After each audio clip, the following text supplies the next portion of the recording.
ஹிஜாப் என்பது வெறுமனே கடையிலே சென்று வாங்கி அணிகின்ற ஒரு துணி மட்டுமல்ல. ஹிஜாப் பேணுதல் நிறைந்த இதயத்தின் அடையாளம். அது அல்லாஹு ரப்புல் ஆலமீன் திருமறை குர்ஆனிலே சொல்கின்றான், யா பனி ஆதம், ஆதமுடைய மக்களே, கத் அன்ஸல்னா அலைக்கும் லிபாஸன் யுவாரி சவ்ஆத்திக்கும் வரீஷா வலிபாசு தக்வா ذلك خير ذلك من آيات الله لعلهم يذكرون. ஆதமுடைய மக்களே, அல்லாஹு ரப்புல் ஆலமீன் உங்களுடைய மானத்தை மறைக்கக்கூடிய, உங்களுக்கு அலங்காரமாக இருக்கக்கூடிய ஆடையை அவன் இறக்கி இருக்கின்றான். வலிபாசு தக்வா ذلك خير. ஆனாலும் இறையச்சமிக்க அந்த ஆடையே மிக மேலானது. ذلك من آيات الله لعلهم يذكرون. அல்லாஹுடைய அருளின் அடையாளங்களில் ஒன்றாக இருக்கின்றது என்று அல்லாஹு ரப்புல் ஆலமீன் நல்லுணர்வு பெறக்கூடிய மக்களுக்கு இந்த வசனத்தை நமக்கு அருளி இருக்கின்றான். கண்ணியத்திற்குரிய சகோதரர்களே, இந்த வசனத்திலே அல்லாஹு தஆலா யுவாரி சவ்ஆத்திக்கும் வரீஷா, மானத்தை மறைக்கக்கூடியதாக அல்லாஹு தஆலா ஆடையை உங்களுக்கு அளித்திருக்கின்றான் என்று அல்லாஹ் சொல்கின்றான். இந்த ஆடை அலங்காரமாக இருக்கின்றது என்று அல்லாஹு தஆலா சொல்கின்றான். இந்த ஆடைகளில் எல்லாம் சிறந்த ஆடை லிபாசு தக்வா, இறையச்சம் என்கின்ற ஆடை என்று அல்லாஹு ரப்புல் ஆலமீன் இந்த வசனத்திலே நமக்கு சொல்லி காட்டுகின்றான். இன்றைக்கு ஹிஜாபிற்கு எதிராக, ஹிஜாப் அணியக்கூடாது, அது ஒரு மதத்தினுடைய அடையாளம் என்று சொல்லிக்கொண்டு ஹிஜாபிற்கு எதிராக பல செயல்பாடுகள், இந்த ஹிஜாபிற்கு எதிரான செயல்பாடுகள், குற்றச்சாட்டுகள் என்பது ஒவ்வொரு காலகட்டத்திலும் மேலை நாடுகளில் அவ்வப்போது எழுந்து வந்தது. ஆனால் மதசார்பற்ற நாடு என்று சொல்லப்படுகின்ற இந்தியாவில் சமீபத்திலே சில தினங்களுக்கு முன்பாக ஹிஜாப் அணிந்து வந்த கல்லூரி மாணவிகள், முஸ்லிம் பெண்கள் தடுக்கப்படுவதும், வகுப்பறையில் அவர்கள் அனுமதிக்கப்படாமல் இருப்பதும் சமீப காலமாக சில தினங்களாக மீடியாக்களிலே நாம் பார்த்து வருகின்றோம். இந்த ஹிஜாபிற்கு எதிராக மனித வரலாற்றில் முதலாக இந்த ஹிஜாபிற்கு எதிராக களம் இறங்கியவன் யார் என்று சொன்னால் ஷைத்தான். அல்லாஹு ரப்புல் ஆலமீன் திருமறை குர்ஆனிலே சொல்கின்றான், யா பனி ஆதம், ஆதமுடைய மக்களே, லா யஃப்தினன்னகுமுஷ் ஷைத்தானு, ஷைத்தான் உங்களை குழப்பத்திலே ஆழ்த்திவிட வேண்டாம், சோதனையிலே ஆழ்த்திவிட வேண்டாம். கமா அஹ்ரஜ அபவைக்கும் மினல் ஜன்னதி, சொர்க்கத்திலிருந்து உங்களுடைய பெற்றோர்கள் இருவரையும் எப்படி ஷைத்தான் வெளியேற்றினானோ, யன்ஸிஉ அன்ஹுமா லிபாஸஹுமா, அவர்கள் இருவருடைய ஆடையையும் அவன் கலற்றினான். இந்த ஹிஜாபிற்கு எதிராக மனித வரலாற்றிலே முதலாக களம் கண்டவன் யார் என்று சொன்னால் ஷைத்தான். அந்த ஷைத்தான் என்ன செய்தான்? ஆதம் அலைஹிஸ்ஸலாத்து வஸ்ஸலாம், ஹவ்வா அலைஹிஸ்ஸலாத்து வஸ்ஸலாம் அவர்களுடைய ஆடையை அவன் கலற்றினான். குர்ஆனிலே அல்லாஹு தஆலா சொல்கின்றான், யன்ஸிஉ அன்ஹுமா லிபாஸஹுமா, அவர்கள் இருவருடைய ஆடையையும் அவன் கலற்றினான். லியுரியஹுமா சவ்ஆத்திஹிமா, அவர்களுடைய ஆடைகளை அவர்களை விட்டு களைந்து அவர்களுடைய மானத்தை அவர்கள் பார்க்குமாறு ஷைத்தான் செய்தான். இன்னும் அல்லாஹு தஆலா சொல்கின்றான், இன்னஹு யராக்கும் வஹுவ கபீலுஹு வ கபீலுஹு மின் ஹைஸு லா தரவுனஹும், அந்த ஷைத்தான் நிச்சயமாக அவனும் அவனுடைய கூட்டத்தார்களும் உங்களை கவனித்துக் கொண்டிருக்கின்றார்கள். ஷைத்தானும் அவனுடைய கூட்டத்தார்களும் உங்களை கவனித்துக் கொண்டிருக்கின்றார்கள். இன்னா ஜஅல்னா ஷயாத்தீன அவுலியா லில்லதீன லா யுமினூன், நீங்கள் அவர்களை பார்க்க முடியாதவாறு ஷைத்தானும் அவனுடைய படைகளும் உங்களை கவனித்துக் கொண்டிருக்கின்றார்கள். நாம் ஷைத்தான்களை நம்பிக்கையில்லாத மக்களுக்கு நண்பர்களாக ஆக்கியிருக்கின்றோம். நாம் ஷைத்தான்களை நம்பிக்கையில்லாத இன்னா ஜஅல்னா ஷயாத்தீன அவுலியா லில்லதீன லா யுமினூன், நம்பிக்கை கொள்ளாத மக்களுக்கு ஷைத்தான்களை நாம் நேசர்களாக ஆக்கியிருக்கின்றோம் என்று அல்லாஹ் ரப்புல் ஆலமீன் திருமறை குர்ஆனிலே சொல்லி காட்டுகின்றான். அப்ப மனித வரலாற்றில் முதலாக ஹிஜாபிற்கு எதிராக மனிதன் மானத்தை மறைக்கக்கூடிய ஆடையை அணியக்கூடாது என்று ஹிஜாபிற்கு எதிராக முதலிலே களம் கண்டவன் யார் என்று சொன்னால் ஷைத்தான் என்று குர்ஆனிலே அல்லாஹ் தஆலா 7வது அத்தியாயத்தினுடைய 27வது வசனத்திலே சொல்லி காட்டுகின்றான். அது மட்டுமல்லாமல் அந்த வசனத்தில் கடைசியாக அல்லாஹ் சொல்றான், ஷைத்தான்களுக்கென்று சில நேசர்களை அவுலியாக்களை நாம் ஏற்படுத்தி இருக்கின்றோம். அல்லாஹுவை ஈமான் கொள்ளாதவர்களுக்கு, அல்லாஹுவின் மீது நம்பிக்கை இல்லாதவர்களை, ஷைத்தான்களை நம்பிக்கை இல்லாதவர்களின் நண்பர்களாக நாம் ஆக்கி இருக்கின்றோம் என்று அல்லாஹ் தஆலா சொல்றான். அப்ப இன்றைக்கு யாரெல்லாம் இந்த ஹிஜாபிற்கு எதிராக களம் காணுகின்றார்களோ, ஹிஜாபிற்கு எதிராக குரல் கொடுக்கின்றார்களோ, அவர்களெல்லாம் ஷைத்தானுடைய அவுலியாக்கள், அவர்களெல்லாம் ஷைத்தானுடைய நேசர்கள் என்பதை நாம் புரிந்து கொள்ள வேண்டும். கண்ணியத்திற்குரிய சகோதரர்களே, ஒரு முஸ்லிமான ஆணும் பெண்ணும் ஆடை அணிந்து மானத்தை மறைக்க வேண்டும் என்பது அல்லாஹுடைய கட்டளை. அல்லாஹுடைய கட்டளை. ஒரு முஸ்லிமான ஆணும் பெண்ணும் ஆடை அணிந்து மானத்தை மறைக்க வேண்டும். குறிப்பாக இஸ்லாமிய பெண்கள் அணிகின்ற ஆடை அவர்களை அடிமைப்படுத்துவதல்ல, அவர்களுடைய பாதுகாப்பிற்கான கேடயமாக குர்ஆன் நமக்கு சொல்கின்றது. ஒரு காலகட்டத்திலே ஓநாய்கள் எப்படி ஊளையிட்டது என்று சொன்னால், முஸ்லிம் பெண்கள் முக்காடு போடப்பட்டு வீட்டிலே முடக்கி வைக்கப்பட்டிருக்கின்றார்கள், அவர்களுக்கு கல்வி அறிவு மறுக்கப்படுகின்றது என்று சில ஓநாய்கள் ஊளையிட்டது. இப்போது எப்படி வீதிக்கு வந்திருக்கின்றார்கள்? கல்வி பயில்வதற்காக முஸ்லிம் பெண்கள் ஹிஜாபை அணிந்து கொண்டு கல்லூரிக்கு வந்தாலும் கூட ஹிஜாப் அணிந்த காரணத்தினால் கல்வி மறுக்கப்படுகின்றது. கண்ணியத்திற்குரிய சகோதரர்களே, இவர்கள் இன்றைக்கு இந்தியாவை ஆட்சி செய்து கொண்டிருக்கக்கூடிய இந்த பாசிஸ்டுகள், சங் பரிவார கும்பல்கள், இவர்கள் இப்படி தாழ்த்தப்பட்ட, பிற்படுத்தப்பட்ட, ஒடுக்கப்பட்ட மக்களுக்கு எதிராக ஒவ்வொரு விதமான சட்டங்களை இயற்றிக் கொண்டே வருகின்றார்கள். நீங்கள் பாருங்கள், ஏனென்றால் இவர்களை பொறுத்தமட்டில் அனைவருக்கும் கல்வி என்பது அது மறுக்கப்பட வேண்டும். அனைவரும் கல்வி கற்கக்கூடாது. கல்வி கற்றுவிட்டால் அவர்களுடைய வர்ணாசிரம கொள்கையை நிலைநிறுத்த முடியாது. அவர்களுடைய வர்ணாசிர கொள்கையை நிலைநிறுத்த வேண்டும் என்றால் அந்த வர்ணாசிர கொள்கையை அவர்கள் நாட்டிலே நிலைநிறுத்த வேண்டும் என்றால் அனைத்து மக்களும் கல்வி பெறக்கூடாது. அதனால தான் மருத்துவத்திலே நீட் என்ற ஒரு தேர்வை என்ன செய்தார்கள், கொண்டு வந்தார்கள். நீட் என்ற அந்த தேர்வை கொண்டு வந்து பிற்படுத்தப்பட்ட, தாழ்த்தப்பட்ட மக்களுக்கு இந்த கல்வி, இந்த மருத்துவராகக்கூடிய தகுதி அவர்களை சென்றடைய கூடாது என்பதற்காக மட்டுமே இந்த நீட் என்ற தேர்வு கொண்டு வரப்பட்டது.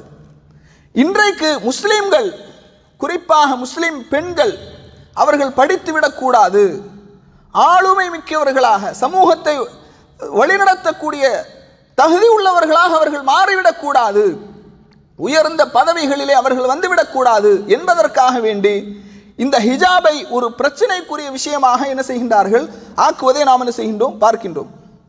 கண்ணியத்திற்குரிய சகோதரர்களே, இந்த ஹிஜாபிற்கு எதிரான கருத்துருவாக்கம் மேலை நாடுகளில் அவ்வப்போது எழுந்து வந்தது. ஆனால் இப்போது நம்முடைய நாடுகளில், குறிப்பாக இந்தியாவிலும் இலங்கையிலும் இந்த ஹிஜாபிற்கு எதிரான கருத்துருவாக்கங்கள், ஹிஜாபிற்கு எதிரான குரல்கள் தொடர்ந்து ஒலித்து கொண்டிருப்பதை நாம் என்ன செய்கின்றோம், பார்க்கின்றோம். நீங்க செய்தி ஊடகங்களிலே பார்த்திருக்கலாம், ஹிஜாப் அணிந்து வந்த ஒரு பெண், ஒரு இளம் வயது பெண், அந்த பெண் ஹிஜாபை அணிந்து கல்லூரிக்கு உள்ளால் வருகின்றாள். அந்த பெண்ணுக்கு எதிராக 50க்கும் மேற்பட்ட இளைஞர்கள் அவர்களை மாணவர்கள் என்று கூட சொல்ல முடியாது.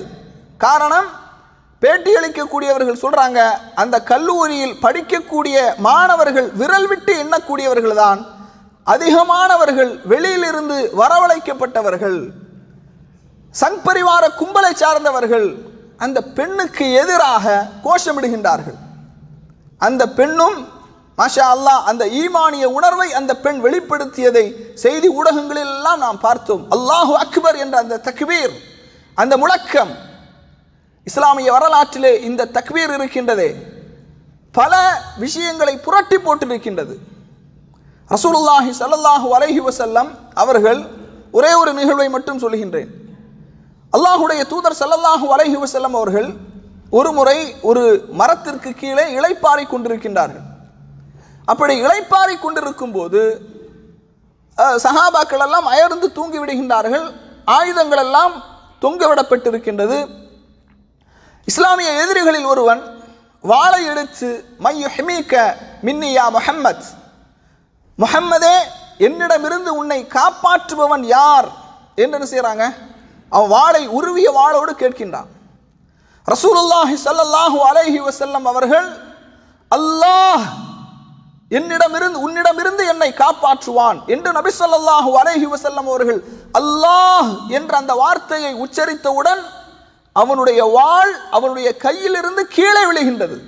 இந்த வார்த்தைக்கு அந்த அளவுக்கு பவர் இருக்கின்றது. புரிந்து கொள்ள வேண்டும் முஸ்லிம் சமுதாயம். நபிகள் நாயகம் ஸல்லல்லாஹு அலைஹி வஸல்லம் அவர்கள் சஹீஹுல் புகாரியில இன்னொரு செய்தியில நம்ம பார்க்கிறோம், ஒரு காலகட்டத்திலே இஸ்ஹாக் அலைஹிஸ்ஸலாத்து வஸ்ஸலாம் அவர்களுடைய சந்ததிகளில் 70,000 நபர்கள் போரிலே கலந்து கொள்வார்கள். அவர்களிடத்திலே எந்த விதமான ஆயுதங்களும் இருக்காது, அம்புகளும் இருக்காது. அவர்களுடைய ஆயுதம் எல்லாம் லா இலாஹ இல்லல்லாஹு வல்லாஹு அக்பர் என்கின்ற தக்பீரும் தஹ்லீலும் தான் என்று ரசூலுல்லாஹி ஸல்லல்லாஹு அலைஹி வஸல்லம் அவர்கள் சொல்கின்றார்கள். இப்படி இஸ்லாமிய வரலாற்றிலே இந்த வார்த்தைக்கென்று ஒரு மிகப்பெரிய பவர் இருக்கின்றது, ஒரு மிகப்பெரிய சக்தி இருக்கின்றது. அந்த சக்தியை, அந்த பவரை கண்கூடாக நாம் அந்த காட்சியிலே பார்க்கின்றோம். 50க்கும் மேற்பட்ட இளைஞர்கள், தன்னந்தனியாக ஒரு பெண், எந்த விதமான ஆயுதமும் இல்லை, எந்த விதமான செக்யூரிட்டியும் இல்லை, தன்னந்தனியாக ஒரு பெண் அல்லாஹு அக்பர் என்று முழங்குகின்றாள் என்றால் ஈமானின் வெளிப்பாடு. கண்ணியத்திற்குரிய சகோதரர்களே, அப்ப இந்த என்ன செய்யறாங்க, அந்த கல்லூரிக்கு வருகை தரும்போது ஜெய் ஸ்ரீராம் என்று கோஷமிடுகின்றார்கள். அந்த பெண்மணியை சூழ்ந்து கொண்டு அவதூறான அசிங்கமான வார்த்தைகளை பேசுகின்றார்கள். அந்த பெண் கடந்து செல்வதை நாம் என்ன செய்கிறோம், பார்க்கிறோம். கண்ணியத்திற்குரிய சகோதரர்களை, இந்த ஹிஜாப் என்பது குர்ஆன் மட்டுமல்ல, முந்தைய வேதங்களாக இருக்கக்கூடிய பைபிளாக இருக்கட்டும், அல்லது ஹிந்து மக்கள் எதை புனித நூலாக கருதுகின்றார்களோ அந்த பகவத்கீதையாக இருக்கட்டும், தௌராத்தாக இருக்கட்டும், இஞ்சிலாக இருக்கட்டும், இதெல்லாம் பெண்களுடைய ஆடையை குறித்து பேசுகின்றது. பெண்கள் அவள் மறைக்கப்பட வேண்டியவள், அவளுடைய அழகு வெளிக்காட்டக்கூடாது என்ற பல கருத்தியல்களை அந்த வேதங்களும் பேசுகின்றது என்பதை நாம் புரிந்து கொள்ள வேண்டும். கண்ணியத்திற்குரிய சகோதரர்களே, ஹிஜாப் என்றால் மறைத்தல். யோசிச்சு பாருங்க, சுப்ஹானல்லாஹ், ஒரு பெண் அழகு அலங்காரத்தை வெளிப்படுத்தாமல் கண்ணியமான முறையிலே ஆடை அணிந்து செல்ல வேண்டும் என்றுதான் மக்கள் குரல் கொடுக்க வேண்டும். ஆனால் இன்றைக்கு மூளை மழுங்கிய சமுதாயம் எப்படி மாறி இருக்கின்றது? நீ ஆடையை கலற்றி விட்டு செல்ல வேண்டும், அழகு அலங்காரத்தை வெளிப்படுத்த வேண்டும் என்று சொல்லுகின்ற அளவுக்கு ஒரு மூளை மழுங்கிய சமுதாயமாக இன்றைக்கு இருந்து கொண்டிருப்பதை நாம் என்ன செய்கிறோம், பார்க்கிறோம். ஹிஜாப் என்பது முஸ்லிம் சமூகத்தினுடைய அடையாளம். ஹிஜாப் என்பது முஸ்லிம் சமூகத்தினுடைய பண்பாடு. ஹிஜாப் என்பது முஸ்லிம் சமூகத்தினுடைய கலாச்சாரம். எல்லாவற்றிற்கும் மேலாக முஸ்லிம் சமூகத்தினுடைய, முஸ்லிம் பெண்களுடைய இபாதத். இந்த ஹிஜாபை இபாதத்தாக நாம் பார்க்க வேண்டும், வணக்க வழிபாடாக பார்க்க வேண்டும். காரணம், இன்றைக்கு முஸ்லிம் சமூகத்திலும் கூட சில பெண்கள் என்ன செய்யறதில்ல, இன்றைக்கும் ஹிஜாப் அணியாமல், பர்தா அணியாமல், புர்கா அணியாமல், நிகாப் அணியாமல் செல்லக்கூடிய எத்தனையோ இஸ்லாமிய பெண்களை நாம் பார்க்கிறோம். ஹிஜாப் என்பது அது வெறும் கலாச்சாரம் மட்டுமல்ல, பண்பாடு மட்டுமல்ல, நாகரீகம் மட்டுமல்ல, அது இபாதத், முஸ்லிம்களுடைய இபாதத், வணக்க வழிபாடு. ஒரு முஸ்லிமிடத்திலிருந்து அவனுடைய வணக்க வழிபாடை யாராலும் பிரிக்க முடியாது. எவ்வளவு பெரிய முயற்சிகளை மேற்கொண்டாலும் அந்த வணக்க வழிபாடை ஒரு முஸ்லிமிடம் இருந்து அவனால் பிரிக்கவே முடியாது. அந்த முயற்சியிலே அவர்கள் தோற்று போவார்கள். கண்ணியத்திற்குரிய சகோதரர்களே, இந்த உலகத்தில் ஆட்சி அதிகாரங்கள் கிடைக்காவிட்டாலும் கூட நாம் பொறுத்து கொள்ளலாம். ஆனால் நம்முடைய உரிமை ஹிஜாப் என்பது முஸ்லிம் சமூகத்தினுடைய உரிமை, முஸ்லிம் சமூகத்தினுடைய சுதந்திரம். அந்த சுதந்திரம் பறிக்கப்படுவதை ஒருபோதும் நம்மால் அனுமதிக்க முடியாது. அதற்கு எதிராக எவ்வளவு கடைசி வரை செல்ல முடியுமோ அந்த அளவுக்கும் இந்த சமுதாயம் செல்வதற்கு தயார். கண்ணியத்திற்குரிய சகோதரர்களே, ஹிஜாப் எந்த அளவுக்கு பெண்களுடைய கண்ணியத்தை அது பாதுகாக்கின்றது, பெண்களுடைய மானத்தை மறைக்கின்றது. இன்னைக்கு பாருங்க, சுப்ஹானல்லாஹ், இவர்கள் இஸ்லாத்திற்கு எதிராக என்னென்ன சதி வேலைகளை எல்லாம் செய்கின்றார்களோ அதெல்லாமே இவர்களுக்கு எதிராகத்தான் திரும்புகின்றது. இன்றைக்கு நிறைய மாற்று மத பெண்கள், நாங்களும் ஹிஜாப் அணிவோம், நாங்களும் முக்காடு அணிவோம், உன்னால் என்ன செய்ய முடியும் என்று நிறைய பெண்கள் என்ன செய்யறாங்க, ஹிஜாப் அணிகின்றார்கள்.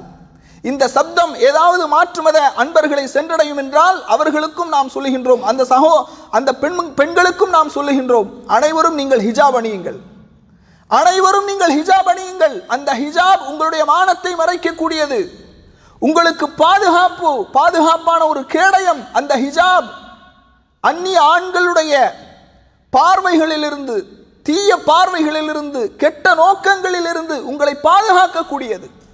அதை நீங்கள் அணியுங்கள் என்று நாம் இதன் வாயிலாக சொல்லிக் கொள்கின்றோம். கண்ணியத்திற்குரிய சகோதரர்களே, அல்லாஹ் ரப்புல் ஆலமீன் சொல்கின்றான், தவறான பாதைகளை விட்டு இந்த ஹிஜாப் பாதுகாக்கின்றது.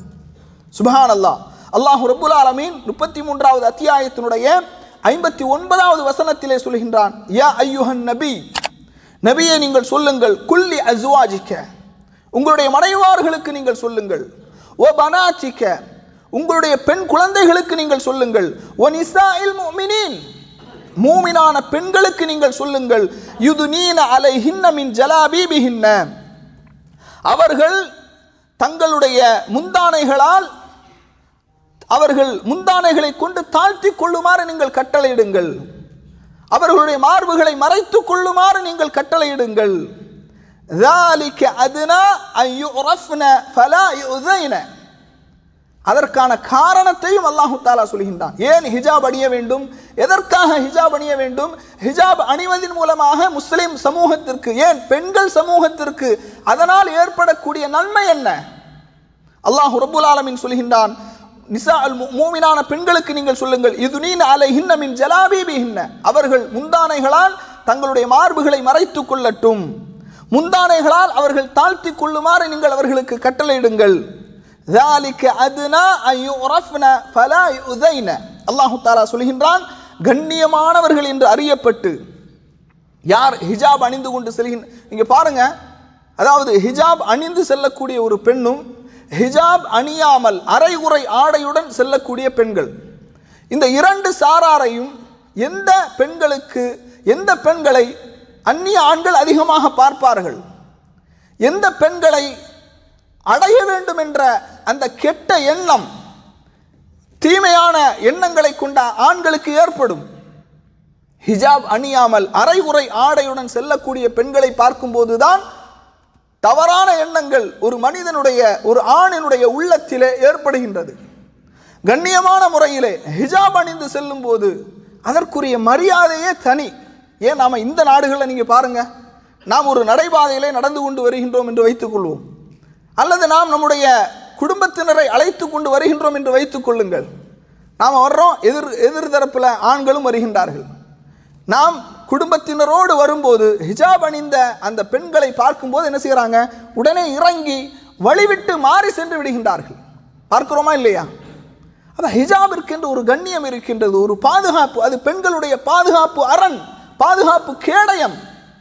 கண்ணியத்திற்குரிய சகோதரர்கள், இந்த வசனத்தில் அல்லாஹ் தஆலா சொல்றான், ذَلِكَ أَدْنَى أَنْ يُعْرَفْنَ فَلَا يُؤْذَيْنَ, கண்ணியமானவர்கள் என்று அவர்கள் அறியப்பட்டு நோவினை செய்யாமல் இருப்பதற்கு இது சுலபமான வழியாக இருக்கின்றது. ஒரு பெண் நோவினை செய்யப்படாமல் இருக்க வேண்டுமானால் அவள் ஹிஜாப் அணிந்து செல்ல வேண்டும். ஹிஜாப் அணிந்து செல்வதன் மூலமாக அந்த பெண் கண்ணியமான பெண் என்று அறியப்பட்டு நோவினை செய்யாமல் இருப்பதற்கு இது சுலபமான ஒரு வழியாக இருக்கின்றது என்று குர்ஆன் சொல்லுகின்றது. வகான அல்லாஹு கஃபூரர் ரஹீமா, அல்லாஹு தஆலா மன்னிக்கக்கூடியவனாகவும் கிருபையுடையவனாகவும் இருக்கின்றான் என்று அல்லாஹ் ரப்புல் ஆலமீன் சொல்கின்றான். கண்ணியத்திற்குரிய சகோதரர்களே, பெண்களுக்கு எதிரான வன்கொடுமைகள் உலகத்தின் பல பாகங்களிலும் நடைபெற்றுக் கொண்டிருக்கின்றது. இந்த பெண்களுக்கு எதிரான வன்கொடுமைகளுடைய புள்ளி விவரங்களை நீங்கள் எடுத்துக்கொள்ளுங்கள், பட்டியலை நீங்கள் எடுத்துக்கொள்ளுங்கள். எந்த மாதிரியான பெண்கள் பாலியல் வன்கொடுமைக்கு அதிகமாக ஆளாக்கப்படுகின்றார்கள், எந்த மாதிரியான பெண்கள் பாதுகாப்பாக இருக்கின்றார்கள் என்றால், எந்த பெண்கள் அரைகுறை ஆடையோடு சமூகத்திலே சுற்றித் திரிகின்றார்களோ அவர்கள்தான் அதிகமாக பாலியல் வன்கொடுமைக்கு ஆளாக்கப்படுகின்றார்கள். இந்த வசனத்தில் அல்லாஹ் ரப்புல் ஆலமீன் இன்னும் ஒரு செய்தியை அழுத்தம் திருத்தமாக சொல்றான் பாருங்க. வனிசாஉல் முஃமினீன், மூமினான பெண்களுக்கு நபியை நீங்கள் சொல்லுங்கள். அப்ப யாரெல்லாம் அஷ்ஹது அல்லா இலாஹ இல்லல்லாஹ் வ அஷ்ஹது அன்ன முஹம்மதர் ரசூலுல்லாஹ், வணங்குவதற்கு தகுதியானவன் அல்லாஹ் ஒருவன் மட்டும்தான், ரசூலுல்லாஹி ஸல்லல்லாஹு அலைஹி வஸல்லம் அவர்களை அல்லாஹுடைய தூதராக நான் ஏற்றுக்கொண்டேன் என்று யாரெல்லாம் சாட்சி பகருகின்றார்களோ, யாரெல்லாம் மரணத்திற்கு பின்னால் உள்ள வாழ்க்கையை நம்புகின்றார்களோ, சொர்க்கத்தை நம்புகின்றார்களோ, நரகத்தை நம்புகின்றார்களோ, தூதுத்துவத்தை நம்புகின்றார்களோ, அந்த மூமினான பெண்கள் அவர்கள் ஹிஜாப் அணிய வேண்டும் என்பதை அல்லாஹ் இந்த வசனத்திலே சுட்டி காட்டுகின்றான். கண்ணியத்திற்குரிய சகோதரர்களே, இன்னைக்கு நிறைய முஸ்லிம் பெண்கள் இன்றைக்கும் ஹிஜாப் அணியாமல் இருக்கக்கூடிய நிறைய பெண்களை நாம பார்க்கிறோம். ஒவ்வொருவரும் இந்த ஜும்ஆவிலே கலந்து கொண்ட ஒவ்வொரு சகோதரர்களும் உங்களுடைய நெஞ்சிலே கை வைத்து உங்களுடைய சிந்தனைக்கு நீங்கள் கொண்டு வாருங்கள். எனது குடும்பத்திலே, எனது உறவினர்களிலே, எனது சமூகத்திலே, எனது ஊரிலே ஹிஜாப் அணியாத நமது பெண்கள் இருக்கிறாங்களா இல்லையா? அவர்களுக்கு நாம் இந்த இபாதத், இந்த ஹிஜாப் என்பது அது கலாச்சாரம் அல்ல, அது நாகரீகம் அல்ல, அது பண்பாடு மட்டுமல்ல, அது ஒரு இபாதத், பெண்களுக்கான இபாதத். இந்த இபாதத்தை நீ செய்தாக வேண்டும் என்று நம்முடைய பெண்களில் நாம் எத்தனை நபர்களுக்கு கட்டளையிட்டு இருக்கின்றோம், யோசித்து பாருங்கள்.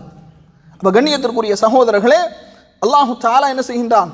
இதை முஃமினான பெண்களுக்கு நபியை நீங்கள் சொல்லுங்கள், அவர்கள் முந்தானைகளால் தங்களுடைய மார்புகளை மறைத்துக் கொள்ளட்டும், அவர்கள் தாழ்த்திக் கொள்ளட்டும் என்று அல்லாஹு தஆலா கட்டளை இடுகின்றான். அது மட்டுமல்ல, ஹிஜாப் என்பது வெறும் ஆடையை கொண்டு மறைப்பது மட்டுமல்ல, ஒரு அந்நிய ஆணுக்கும் பெண்ணுக்கும் மத்தியில எந்த விதமான தொடர்புகளும் இருக்கக்கூடாது.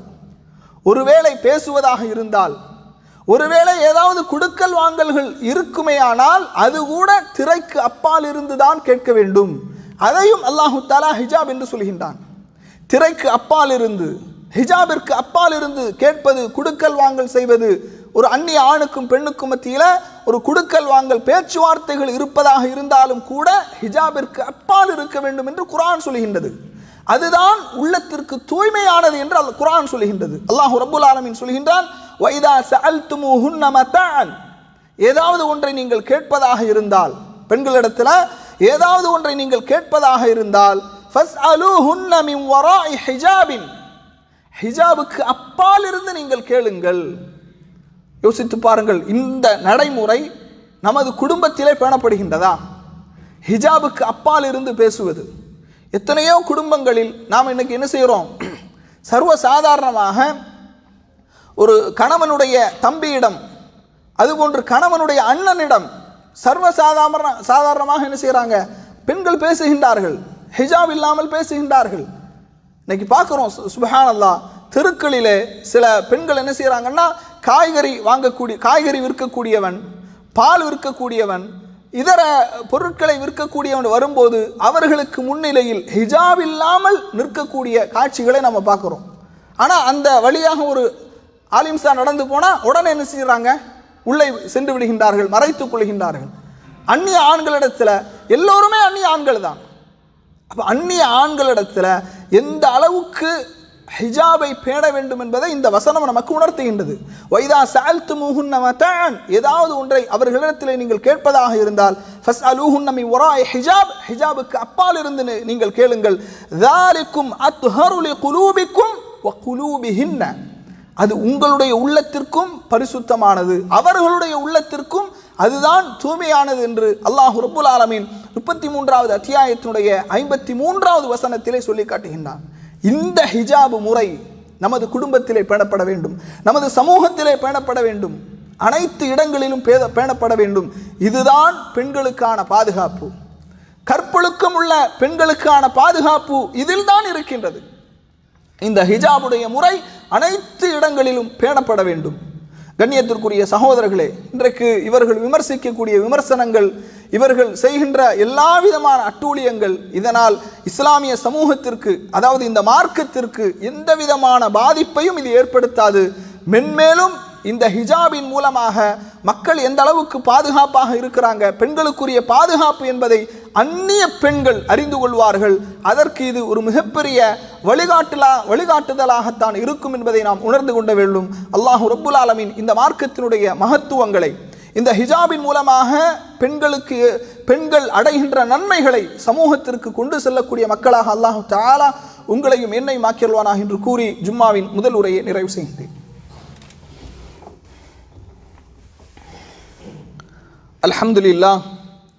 அல்ஹம்துலில்லாஹ் அல்லதி ஹதானா லிஹாதா வமா குன்னா லினஹ்ததிய லௌலா அன் ஹதானா அல்லாஹ் அம்மா பஅத். அன்பிற்கினிய சகோதரர்களே, அது மட்டுமல்ல, இஸ்லாமிய மார்க்கம் பெண்களுக்கு எந்த அளவுக்கு ஒரு பாதுகாப்பை கொடுக்கின்றது என்றால், எந்த அளவுக்கு அந்த பெண்கள் கண்ணியமானவர்களாக நடத்தப்பட வேண்டும் என்பதை சொல்லுகின்றது என்றால், ரசூலுல்லாஹி ஸல்லல்லாஹு அலைஹி வஸல்லம் அவங்க சொல்றாங்க, லா யஹ்லுவன்ன ரஜுலுன் பிஇம்ராஅத்தின் இல்லா வ மஅஹா து மஹரமின். மஹரம் இல்லாத ஒரு அந்நிய ஆணும் அந்நிய பெண்ணும் தனித்திருக்க வேண்டாம். இன்னும் சில ரிவாயத்துகளில் ரசூலுல்லாஹி ஸல்லல்லாஹு அலைஹி வஸல்லம் சொல்றாங்க, அந்நிய ஆணும் அந்நிய பெண்ணும் தனித்திருக்கும் போது மூன்றாவதாக அங்கே ஷைத்தான் இருக்கின்றான். வலா துசாஃபிருல் மர்அத்து இல்லா மஅதி மஹரமின். மஹரமான ஆண் துணை இல்லாமல் ஒரு பெண் தன்னந்தனியாக பயணிக்க வேண்டாம். ஹிஜாபோடு மட்டும் இஸ்லாம் நிறுத்தி கொள்ளவில்லை. ஒரு பெண்ணுக்குரிய பாதுகாப்பு எந்தெந்த விஷயங்களிலெல்லாம் அவளுக்கு பாதுகாப்புக்கு இடையூறாக, பாதுகாப்புக்கு எதிராக எந்தெந்த விஷயங்கள் எல்லாம் இருக்கின்றது அது அனைத்தையும் இஸ்லாம் பேசுகின்றது. அது அனைத்திற்கும் வழிகாட்டுகின்றது. ஒரு அந்நிய ஆணும் அந்நிய பெண்ணும் தனியாக இருக்க வேண்டாம். ஒரு பெண் தனியாக பயணம் செய்ய வேண்டாம். நபிகள் நாயகம் ஸல்லல்லாஹு அலைஹி வஸல்லம் அவர்களிடத்தில் ஒரு நபித்தோழர் கேட்குறாங்க, யா ரசூலல்லாஹ், இன்ன இம்ராஅத்தி ஹரஜத் ஹாஜ்ஜதன் வ இன்னி உக்துதிப்து ஃபீ கஸ்வதி கதா வ கதா. சுப்ஹானல்லாஹ். அல்லாஹ்வின் தூதர் அவர்களே, என்னுடைய மனைவி ஹஜ்ஜுக்காக செல்லுகின்றாள், என்னுடைய பெயர் இந்தந்த போரிலே பதிவு செய்யப்பட்டிருக்கின்றது என்று சொன்ன உடனேயே நபி ஸல்லல்லாஹு அலைஹி வஸல்லம் அவர்கள் சொன்னார்கள், இன்தலிக் ஃபஹுஜ்ஜ மஅ இம்ராஅத்திக். நீ உன்னுடைய மனைவியோடு சென்று ஹஜ் செய் என்று ரசூலுல்லாஹி ஸல்லல்லாஹு அலைஹி வஸல்லம் அவர்கள் சொன்னார்கள் என்ற இந்த செய்தி சஹீஹ் முஸ்லிம்ல 1341வது செய்தியாக இடம்பெறுகின்றது. ஜிஹாத் எந்த அளவுக்கு மகத்தான ஒரு இபாதத். முஜாஹிதுகளுக்கு அல்லாஹு தஆலா கொடுக்கக்கூடிய வெகுமதிகள் என்ன? அப்படிப்பட்ட ஜிஹாதிலே கலந்து கொண்ட ஒரு நபித்தோழரிடத்தில் கூட அல்லாஹுடைய தூதர் அவர்கள், என்னுடைய மனைவி ஹஜ்ஜுக்கு செல்கின்றாள், நான் என்னுடைய பெயர் போரிலே பதிவு செய்யப்பட்டிருக்கின்றது என்று சொன்ன உடனேயே நீ அந்த பெயரை விடுவித்து உன்னுடைய மனைவியோடு ஹஜ்ஜுக்கு செல் என்று பெண்ணுக்கான பாதுகாப்பை இஸ்லாம் உறுதி செய்கின்றது. வேறு என்ன எடுத்துக்காட்டுகள், உதாரணங்கள் வேண்டும்? கண்ணியத்திற்குரிய சகோதரர்களே, பெண்கள், இன்னும் சில மக்கள் சொல்றாங்க, பெண்கள் ஏன் விரும்பியவாறு ஆடைகளை அணியக்கூடாது, ஏன் அவர்களுக்கு இந்த அளவுக்கு நீங்கள் கட்டுப்பாடுகளை விதிக்கின்றீர்கள், சுதந்திரத்தை பறிக்கின்றீர்கள்? சுதந்திரம் பறிக்கப்படவில்லை. உண்மையான சுதந்திரம், உண்மையான பாதுகாப்பு இந்த ஹிஜாபில் தான் இருக்கின்றது என்பதை நாம் புரிந்து கொள்ள வேண்டும். ஒரு முஸ்லிமை பொறுத்த மட்டில், இஸ்லாமிய சமூகத்தை பொறுத்த மட்டில் அவர்கள் எப்படி வேண்டுமானாலும் வாழலாம் என்பதல்ல. இந்த மார்க்கம் நமக்கு சில கட்டுப்பாடுகளை விதித்திருக்கின்றது, சில வழிமுறைகளை காட்டியிருக்கின்றது. அந்த அடிப்படையில் தான் நாம் ஆணாக இருந்தாலும் பெண்ணாக இருந்தாலும் வாழ முடியும், வாழ வேண்டும். அதைத்தான் இஸ்லாம் சொல்கின்றது. அப்ப அங்கு அவயங்களை வெளிப்படுத்தி நாகரிகத்தின் பெயரால் அரைகுறையாக ஆடைகளை அணிந்து கொண்டு, இதனால் மேற்கத்திய நாடுகளை எல்லாம் உதாரணம் காட்டுறாங்க. அங்கெல்லாம் ஆடை சுதந்திரம் வழங்கப்பட்டிருக்கின்றது, பெண்களுக்கு நிறைய சுதந்திரங்கள் வழங்கப்பட்டிருக்கின்றது. அதனால் அவர்கள் அடைந்த நன்மைகள் என்ன? அவர்கள் அதிகமாக நன்மைகளை அடைந்தார்களா, தீமைகளை அடைந்தார்களா? ஒரு புள்ளி விவரம் சொல்லுகின்றது, அமெரிக்காவிலே 19 மில்லியன் பெண்கள் கற்பழிக்கப்படுகின்றார்கள். பெண்களுக்கு நாங்கள் நிறைய சுதந்திரத்தை கொடுத்திருக்கின்றோம். ஆடையில் சுதந்திரம், கருத்து சுதந்திரம், அவர்கள் வெளியிலே விரும்பிய நேரத்திலே செல்லலாம், எல்லா சுதந்திரத்தையும் நாங்கள் கொடுத்திருக்கின்றோம் என்று சொல்லுகின்ற மேலை நாடுகளில் அமெரிக்காவில் மட்டும் 19 மில்லியன் பெண்கள் கற்பழிக்கப்பட்டிருக்கின்றார்கள். முஸ்லிம் நாடுகளை எடுத்துக்கொள்ளுங்கள், முஸ்லிம் சமூகத்தை எடுத்துக்கொள்ளுங்கள், இந்த அளவுக்கான எண்ணிக்கை அற்பத்திலும் அற்பமாக, சொற்பத்திலும் சொற்பமாக, அங்கும் இங்குமாக 1-2 காட்டலாம். ஏன் இந்த பாதுகாப்பு எது கொடுத்தது? இஸ்லாம் கொடுத்தது. இஸ்லாமிய ஆடை, இஸ்லாமிய கலாச்சாரம், இஸ்லாமிய பண்பாடு, இஸ்லாமிய நாகரீகம் அது கொடுத்தது பெண்களுக்கு பாதுகாப்பை. அதனால இதில் தான் பெண்களுக்கு பாதுகாப்பு இருக்கின்றது. கண்ணியத்திற்குரிய சகோதரர்களே, அதுபோன்று இங்கே நான் இன்னும் ஒரு செய்தியையும் அழுத்தம் திருத்தமாக பதிவு செய்ய ஆசைப்படுகின்றேன். இந்தியா மதசார்பற்ற நாடு என்று பெருமை பீற்றிக் கொள்கின்றார்கள். இந்தியா மதசார்பற்ற நாடு, அனைத்து விதமான மதங்களை பின்பற்றக்கூடிய மக்களுக்கும் உரிமைகளும் சலுகைகளும் இருக்கின்றது என்று பேசுகின்றார்கள். ஆனால் கொஞ்சம் கொஞ்சமாக சிறுபான்மை சமூகத்தினுடைய உரிமைகள் பறிக்கப்பட்டு கொண்டே இருக்கின்றது. இந்திய அரசியலமைப்பு சட்டம் ஆர்டிகல் 1425 நீங்கள் எடுத்துக்கொண்டால் தனி மனித சுதந்திரத்தை பற்றி பேசுகின்றது. தனி மனித சுதந்திரம், ஒரு மனிதன் சுதந்திரமாக சிந்தனை செய்யலாம், சுதந்திரமாக பேசலாம், சுதந்திரமாக கருத்து சுதந்திரத்தை வழங்கி இருக்கின்றது இந்திய அரசியலமைப்பு சட்டம். அதுபோன்று இந்திய அரசியலமைப்பு சட்டம் ஒரு மனிதன் அவன் தான் விரும்புகின்ற கொள்கையை, விரும்புகின்ற மதத்தை ஏற்றுக்கொள்ளலாம், அந்த மதத்தை பின்பற்றலாம், அந்த மதத்தை பிரச்சாரமும் செய்யலாம், அதற்கான உரிமையை வழங்குகின்றது. அதுபோன்று இந்திய அரசியலமைப்பு சட்டத்தினுடைய தனி மனித சுதந்திரம், ஒரு மனிதன் விரும்பிய உணவை உண்ணலாம், விரும்பிய ஆடையை அணியலாம், அந்த சுதந்திரத்தை வழங்குகின்றது. ஆனால் இந்த சுதந்திரம் கொஞ்சம் கொஞ்சமாக பறிக்கப்பட்டு வருவதை பார்க்கின்றோம். உணவிலே கை வைத்தார்கள், இந்த உணவைத்தான் சாப்பிட வேண்டும், இந்த உணவை சாப்பிடக்கூடாது என்று உணவிலே கை வைத்தார்கள். இப்போது உடையிலே கை வைத்திருக்கின்றார்கள். எந்த ஆடையை அணிய வேண்டும், எந்த ஆடையை அணியக்கூடாது என்பதை நாங்கள் தான் தீர்மானிப்போம் என்று இப்போது ஆடையிலே கை வைத்திருக்கின்றார்கள். கண்ணியத்திற்குரிய சகோதரர்களே, இந்திய அரசியலமைப்பு சட்டம், அரசாங்கம் இது மதசார்பற்ற நாடு என்று பேசுகின்றார்கள். ஆனால் எத்தனையோ இடங்களில் ஒரு மதத்தை சார்ந்த நிகழ்ச்சிகள் தொடர்ந்து நடத்தப்படுகின்றது. நாமெல்லாம் அதற்கு எதிராக கொந்தளித்தோமா? அதற்கு எதிராக குரல் கொடுத்தோமா? அது நமக்கு தேவையில்லாத விஷயம் என்று அமைதியாக இருந்தோம். பல அரசு நிறுவனங்களில் சிலை வழிபாடுகள் இருக்கின்றது. மதசார்பற்ற நாடு என்று பேசுகின்றார்கள், பல அரசு நிறுவனங்களில் சிலை வழிபாடுகள் இருக்கின்றது. மதசார்பற்ற நாடு என்று பேசுகின்றார்கள், காவல்துறையில காவல் நிலையங்களில் ஆயுத பூஜை நடத்தப்படுகின்றது. எப்போதாவது முஸ்லிம் சமுதாயம் அதற்கு எதிராக பேசியிருக்கின்றதா? அதற்கு எதிராக குரல் கொடுத்திருக்கின்றதா? ஆனால் எங்களுடைய உரிமை, ஹிஜாப் என்பது எங்களுடைய உரிமை, ஹிஜாப் என்பது எங்களுடைய பெண்களுடைய சுதந்திரம், ஹிஜாப் என்பது எங்களுடைய பெண்களுடைய பாதுகாப்பு. இதிலே அவர்கள் கை வைப்பார்கள் என்னால் மிகப்பெரிய அழிவைத்தான் அவர்கள் சந்திப்பார்கள். மிகப்பெரிய சமூக மாற்றம் இந்த சமூகத்திலே இதன் மூலமாக பெண்களிடத்தில் மிகப்பெரிய ஒரு புரட்சி ஏற்படும். அனைத்து பெண்களும் இந்த ஹிஜாபை அணியக்கூடிய ஒரு நிலையை அல்லாஹ் ரப்புல் ஆலமீன் உருவாக்குவான். இன்னும் இந்த ஹிஜாபு சம்பந்தமான நிறைய தகவல்கள், அறிய வேண்டிய விஷயங்கள் இருக்கின்றது. அல்லாஹு தஆலா வருகின்ற நாட்களில் அதை அறியக்கூடியவர்களாக, மிக முக்கியமாக நாம் சொல்லக்கூடிய விஷயம், நமது குடும்பங்களில் ஹிஜாபை பேணக்கூடிய பெண்களை நாம் உருவாக்க வேண்டும். அதுபோன்று கல்வி, அது நம்முடைய சமுதாயத்திற்கு வழங்கப்பட வேண்டிய ஒன்று. கல்வி பெண்களுக்கு மறுக்கப்படக்கூடாது, அதிலெல்லாம் மாற்று கருத்து இல்லை. ஆனால் நம்முடைய பெண்களுடைய பாதுகாப்பா கல்வியா, நம்முடைய பெண்களுடைய மானமா கல்வியா என்ற ஒரு கட்டம் வந்தால் நம்முடைய பெண்களுடைய பாதுகாப்புக்குத்தான் நாம் அதிக முக்கியத்துவம் கொடுக்க வேண்டும். அதுபோன்று நம்முடைய சமூகத்தில் நாம் நிறைய எத்தனையோ போராட்டங்கள், ஆர்ப்பாட்டங்கள், பொதுக்கூட்டங்கள், மாநாடுகள் என்று லட்சங்களை, கோடிகளை நாம் செலவழிக்கின்றோம். கல்வி நிலையங்களை நாம் உருவாக்க வேண்டும். அந்த கல்வி நிலையங்கள் சாதாரணமான, அதாவது ஹுராஃபத்து, பித்அத்து, எல்லா கன்றாவிகளும் நடக்கக்கூடிய கல்வி நிலையங்கள், சுத்தமான கல்வி நிலையங்களாக, மார்க்கத்தை போதிக்கக்கூடிய கல்வி நிலையங்களாக, அதே நேரத்தில் நல்ல தரமான பிள்ளைகளை உருவாக்கக்கூடிய கல்வி நிலையங்களாக அந்த கல்வி நிலையங்களை நாம் உருவாக்க வேண்டும். அதற்கான முயற்சிகளிலும் முஸ்லிம் சமுதாயம் ஈடுபட வேண்டும். அதற்கான தேவை இப்போது நமக்கு இருக்கின்றது என்பதையும் இந்த சமுதாயம் உணர்ந்து கொள்ள வேண்டும்.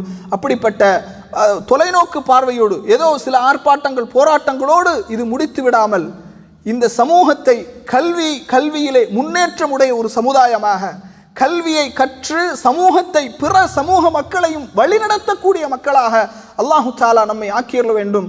அதெல்லாம் எதில் இருக்குதுன்னா நம்முடைய மார்க்கத்தை நாம் பின்பற்றுவதில் தான். எவ்வளவு பெரிய இடையூறுகள் வந்தாலும், எவ்வளவு பெரிய எதிர்ப்புகள் வந்தாலும், இந்த ஹிஜாப் அதுபோன்று எங்களுடைய கலாச்சாரம், பண்பாடு, மார்க்கத்தை பின்பற்றுவதில் துளி அளவும் நாங்கள் பின்வாங்க மாட்டோம் என்ற அந்த உறுதியில் தான் இந்த சமூகத்தினுடைய முன்னேற்றம் இருக்கின்றது என்பதையும் நீங்கள் புரிந்து கொள்ள வேண்டும். அல்லாஹ் ரப்புல் ஆலமீன் இந்த சமூகத்திற்கு எதிராக, பெண்களுக்கு எதிராக நடைபெறுகின்ற அனைத்து விதமான கொடுமைகளில் இருந்தும் நமது சமூகத்தை அல்லாஹ் பாதுகாப்பானாக என்று கூறி நிறைவு செய்கின்றேன். வாஹிர் தஅவானா அனில் ஹம்துலில்லாஹி ரப்பில் ஆலமீன்.